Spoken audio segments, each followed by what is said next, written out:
Ako'y natutuwa sa inyong mga ginagawa. Ayan. Dahil 3/4 lang pala. Ayan oh. Grabe oh. Di ba? Sus, kung ako, hindi na ako mag-iisip at hindi na ako magdadalawang isip pa. Sa quality ng ating molder at quality ng ating dragon fruit or pins concrete post natin, talagang mapapawaw at mapapa-inlove ka. Di ba? Saan ka pa? 3 angat, 10 ka agad. Di ba? So wala na kayong hahanapin pa. Dito na kayo sa Gem Hardware and Kukulamber and Concrete Products, kanituan brands. Gem Hardware and Kukulamber and Concrete Products, Balulang brands. Triple A and F Kukulamber.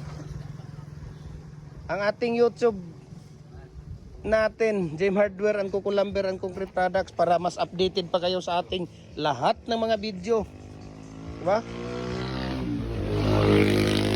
Kung gusto nyo matutong gumawa sa lahat ng mga concrete products natin, ako ang bahala sa inyo. Manood lang kayo sa ating FB page, sa ating YouTube channel. Lahat makikita ninyo. Ratio, mixing, tips, kung paano namin ginagawa. Bricks natin, hollow blocks, RCPC pipe culvert natin, dragon fruit post, pins concrete post.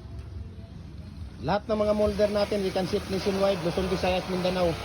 Ayun o, tingnan niyo, napakakapal yung plate na ginagamit natin dito. Kaya lifetime na gamit nyo na po ito. At talagang napakabilis ang production dito, no? Pagka sa isang araw, pagka ready yung mating natin na ginagawa, ay talagang 6 na bag ang matatapos nila sa isang araw. Okay?